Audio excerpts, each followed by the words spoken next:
Thank you all so much for being here today. I really appreciate this amazing audience and this killer venue. This is so cool. But before I get started, just a quick round of applause for the volunteers, the staff, the people working the cameras, the people who are going to show me when I'm need to stop talking. These people are often just not noticed at conferences, and I really appreciate all the hard work. So thank you. Now they're going to let me talk longer. But before I get started, because this is a talk about open source governance models, as you would expect, there's a lot of flashing imagery and fast-moving things. So just if you're easily nauseous or prone to seizures, my talk actually may be too much for you, even though it is about governance models. So right into it. Bonjour. I put this in front of every talk I do. Let's see how far away I can get. And I usually just go, and I'll put my back to the audience, and I'll look up at this cat. I'll just do this. And then based on how much you laugh, I know how much fun I can have with you. So it's a little bit.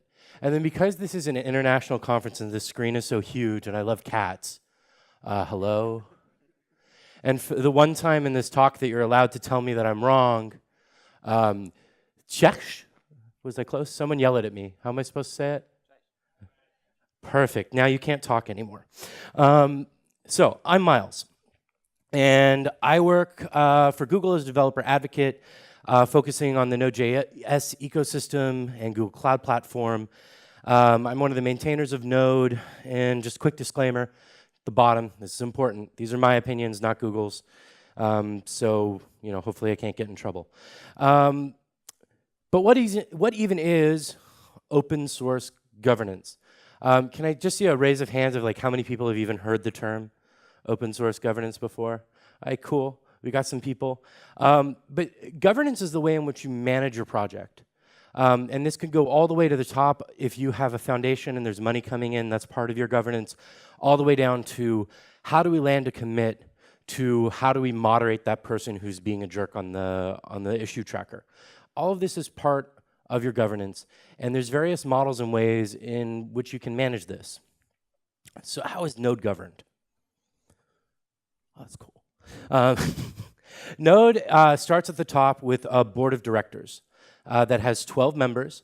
These are representatives from various organizations that donate to the foundation. We have platinum level members that donate $250,000 a year. They just get a seat on the board. There is one seat for all gold members. I believe there is 3 gold members and they hold a vote. Then there's one seat for all bronze members. Then there are 2 members that are from the community that have been elected. And together they vote on exciting things like how much money should we use to let people travel around the world, or should Node change its license, if that was a conversation we were going to have.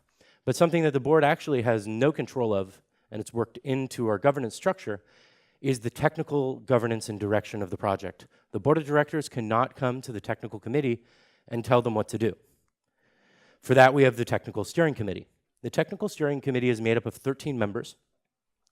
They are from various companies. There's also independents. And this is the top level of the technical governance part of our project. But because we like to make things confusing, and in JavaScript we love abstractions, the technical steering committee actually doesn't do anything technical. They spun out another committee called the core technical committee, which is made up of 22 members who actually are the ones who would sign off on major technical decisions. But because we don't actually like making decisions, the core technical committee, for the most part, gives all of that power to our collaborators, which is 106 other members. So to kind of walk backwards through this, there's about 106 individuals, plus the 22 individuals of the core technical committee, who are able to vote, or it's not a vote, it's to sign off on any commit landing on core. There's a core technical committee that if things cannot be agreed on, will make decisions, and there's a technical steering committee who make high-level bureaucratic decisions, such as if we introduce a code of conduct or want to make change to moderation rules. We'll get a little bit more into the nitty-gritty of how this works, but that's just a really high-level idea of how the project is broken down. Below the CTC, we have a whole bunch of different working groups, and the CTC actually gives each of those working groups autonomy to work on individual portions of the project. This includes streams, it includes build, so the build team is responsible for all of our CI infrastructure and our build infrastructure. We've got a whole team for docs, we've got a team for support, we've got a team for introspection, and these teams, for the most part, are able to act autonomously, and it's only when they're blocked by things that it escalates up. Generally, we try to reach consensus, and generally there aren't many votes, and it's a distributed consensus model. Trust in individuals can be replaced with a trust in process and tooling, and just a spoiler, this is kind of the thesis of this whole talk. So if there's one thing to take away, it's this slide, and no, I'm not talking about, whatever that mosquito is. Process and tooling. This is important. It allows you to not have to think about individuals.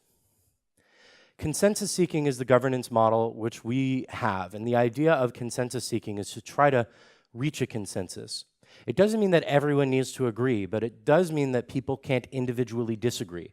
And if people do disagree, we need to reach consensus or things are put towards a vote. That consensus can easily be we're not going to do something.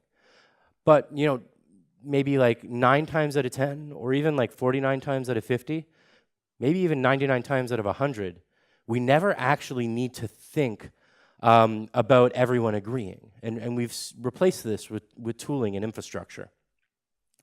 But before we get too much into kind of the implementation details, let's dial back a bit and talk a little bit about how we got to the governance model that we have today, which in my opinion is somewhat progressive. We have to go back. And Node was created in 2009, and it was created by this gentleman, Ryan Dahl, and it was originally presented at JSConf EU. So if any of you were at JSConf EU in 2009, that's when Node was introduced to the world. Not quite 10 years ago, still pretty young, but it's got enough time to get some age. At the time, it was run using a BDFL model. And what's BDFL? It's short for Benevolent Dictator for Life. And it was originally coined as a title for Guido in an old 1995 email thread where they were talking about like who ran Python and who was in, like kind of the governance model of the Python language. And it was kind of used tongue-in-cheek, but it's something that's been picked up in the open source world as, a way of describing a certain way of running projects, which is you have one person at the top who finally makes the decision. And a governance model where a single individual retains the final say in decision making. And there's a lot of projects that run this way. Linus Torvald is the BDFL of Linux. Larry Wall is the BDFL of Perl. Mats is the BDFL of Ruby. And as we can see, a BDFL can be really successful, especially if the B is truly benevolent. If the person who is running the project really has the project's best interest in mind, if they're truly benevolent and everything they do is for the community, the BDFL model can work. A friend of mine, Ashley Williams, has a quote where she said, BDFLs work if they see themselves as facilitators, not controllers. And this kind of hooks into another thesis that I've been thinking about a lot right now, where successful governance models are built on maintaining responsibility, not power. It's not about power, it's about making sure that people are responsible for the decisions and changes that happen.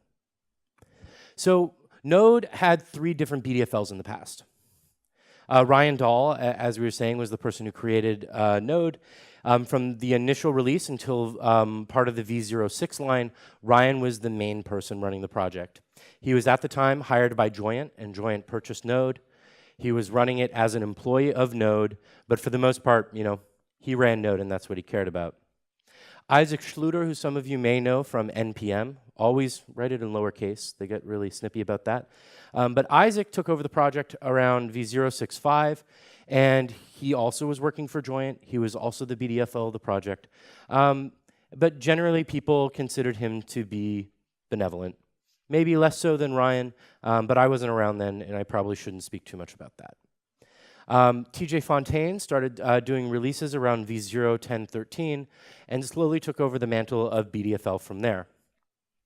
And under this corporate sponsorship, of Joyent, Node started to stagnate. One of the biggest problems that was happening was that Joyent itself had built a whole bunch of technology on top of Node. And like on one hand, this isn't a problem. It's like really great that Joyent invested all of this money and time in the platform. Node would not have grown if they did not decide to invest. But when you have a massive platform that you are worried about maintaining, and under the hood of it, you're running on a certain version of V8, and you're afraid that if you move some bits, your product may break, you end up becoming more conservative. And the project became quite conservative. When Node started, there was alternating releases. The even release was stable, and the odd release was unstable. Well, let's just go one more time because it's really cool.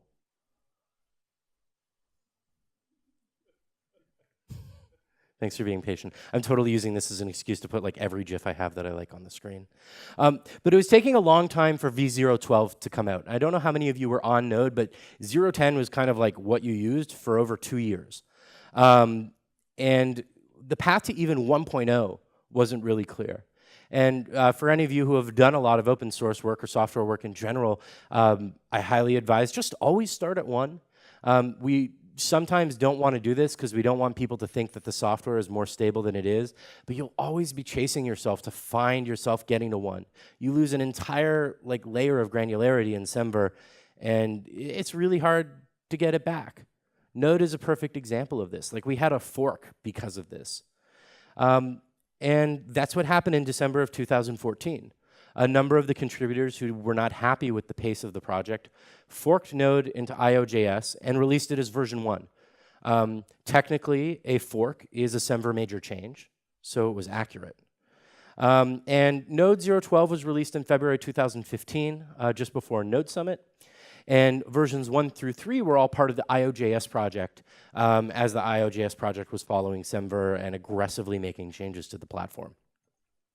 Node was put into the Node Foundation, and the 2 projects were merged as version 4.0 in September of 2015. That is around the same time that I joined the project. But so consensus seeking, as I mentioned before, how does it work? So for every commit, it must come as a PR in GitHub. It must bake for at least 48 hours if it comes during the week, or at least 72 hours if it comes during the weekend, and it must be approved by at least 1 collaborator. And CI needs to pass. And generally, there needs to be no disagreement, even if it's non-breaking. If people are coming in and they're saying, I don't think this should land, then we need to discuss and reach consensus on it. For Semver major changes, things are a little different. It must actually be reviewed by the CTC and have sign-off from at least 2 CTC members. It doesn't need to be during one of our meetings. It can happen asynchronously, and actually the preference is for us to reach consensus in the PR. In general, we try not to have to vote on anything ever. We have a well-defined release process. I'm one of the release managers. I do most of the version 4 and version 6 releases for the platform and help develop our long-term support schedule, which you can see here. That's the biggest I've ever seen this thing. Let's see if we can. So we could see 0.10 and 0.12 went into maintenance and are no longer active as of December 2016. And we have this concept of current, active, and maintenance. So every even version of Node will actually have a 36-month support cycle from the point at which it's cut. It will have 6 months as a current release. As a current release on a weekly basis, as much as possible, we will land every Semver minor or Semver patch change that has landed on master. Every patch that comes in just goes straight onto master. We don't really have a dev branch or debate about any of that. Then our LTS branches, once something goes into active LTS, every single commit that lands into a current release is audited. And if it is landed onto a current release, it has had more than 2 weeks in that release line without any regressions, and it's not something that seems like it's going to cause a problem, we backport it to an LTS. So for right now, Node version 4 is actually in maintenance mode. It will be end of life at the end of April 2018. Node 6 is an active LTS. So it will remain an active LTS until April of 2018. And Node 8, which is not on this chart, was cut a couple months ago, and it will move into active LTS in October. Trust in individuals can be replaced with trust in process and tooling. Our release process allows us to not fret about individual commits that land on master. We harden things, we run it through, we do this with CI, we have extensive tests against the code base. I think we're over 90% code coverage on the platform, and I understand that code coverage doesn't mean everything, but it can be a good signal that you have a lot of tests. Maybe you're not testing it right, but you have a lot of tests. Smoke testing. I was part of a project called Canary in the Gold Mine. We have a list of some of the most active projects and important projects in the ecosystem. So the top 100 or so modules on NPM for a variety of different reasons, we have running in CI. We can take any commit in the tree of Node, we can build Node, and then run the test suites of all of those modules and report the results of this. And this is done across all of the platforms that we release to. So this is done against BSD, it's done against 3 different versions of Ubuntu, 2 different versions of Debian, 2 different versions of Fedora, Z-System, PowerPC, both big and little endian, Windows Server. Like, by the time we're done, we're testing against a whole bunch of different architectures, a whole bunch of different kernels. And trust me, we find some really weird edge cases. And I have a whole talk about that. I can send you the deck or something, or grab me during the party. I can talk your ear off on that one for hours. But what this does is it allows us to put our community first. We allow ourselves to update the process, which finds more people. We're not sitting there and bike shedding over every single commit. We trust the people who are doing things, and this empowers people and brings people in. People like Rich Trott, who is one of the most active contributors on Node right now, is a university professor in California who got started just working on our test suite. And the pace that he was able to work because of our governance model has allowed him to become one of the leaders of the project. Anna at Alex on Twitter is this amazing individual who just showed up and was like, gzip is broken in Node. And we were like, okay, cool. And then they fixed it. And then we were like, okay, cool. And it was great. And now Anna is one of the top contributors on the project. And the process that allowed her to come in and just kind of take ownership over part of the project without a lot of people fighting against them for it is kind of what has allowed them to grow up. William Kapke is a great example of someone who actually does not really commit any code to core, but is extremely interested in our governance model. He sits on the board of directors now as a voted member from the community and works making sure that our governance model and the way in which we're using it is to the standard and to the spec. And then there's me. You know, like, I was just some person who was super lucky to get a job that allowed me to focus on this stuff and help to define this process. Because of how flexible we are, you know, I was able to carve a place for myself. So, you know, building on that, we will have a question of, you know, what governance model should I use? Use whatever you want. Like, I mean, truthfully, it's your project. I'm a big proponent of not walking into people's spaces and steamrolling them and telling them what to do. Same thing with a code of conduct. Like, I won't personally work on projects without code of conducts and moderation guidelines because I just know the headache that's down the road. But if you have a project that you want to do that, do your thing. But what I can do is I can give you some advice based on experience. BDFLs can look a lot like lazy consensus or consensus seeking that we're doing. In the Linux project, there's a whole bunch of, for lack of a better term, lieutenants under Linus who handle parts of the code base. But when there's one person who can oversee everything, it does introduce risk. It introduces the risk that that one person could be hired by a company that has ulterior motives. It introduces risk that that one person could drop and leave the project and leave it hanging. And as someone who's worked at some larger companies, they're less likely to invest resources in maintaining projects that are being run by BDFLs. It's just the reality of the situation. As I was saying, BDFL can work, but it does introduce risk. What's important, and the most important thing to me, is that you empower your community. You do not create hierarchies that will make it hard for people to collaborate. Do not focus on power, focus on responsibility. This is one of the things that we're doing in Node right now. We're questioning the entire governance structure that we have. Where I was talking about it, like, so if you are a collaborator and you show up and you do a commit, then you do a handful of commits, someone's gonna walk over, they're gonna tap you on the shoulder, and they're gonna say, hey, you're doing a great job, become a collaborator. And then you get a commit bit. And you know, this is not the way it always works. We've had people, for example, from the V8 project who are just helping with maintaining things that have been giving commit bits. We've given commit bits to people who are helping with documentation. But it's still a meritocratic system. Now, we have this core team. If you work on that core team for a year and we see that you understand a part of the code base and you're really valuable, then you get, tapped on the shoulder and you're like, hey, you collaborator, why don't you become a core technical committee member? And then you become a committee member, and then you're like there for a year, and they're like, okay, you like bureaucracy, you become a TSC member. But we have this kind of system that just kind of begets more of the same. It works against diversity, it works against creating real sustainable things, and it doesn't really promote people to move on. It advances people, not technology. So we're right now looking at our governance structure and trying to see what are things we can do that can make it less focused on people and more focused on technology, more focused on initiatives. I'd love to talk to any of you if you have ideas along the lines of this.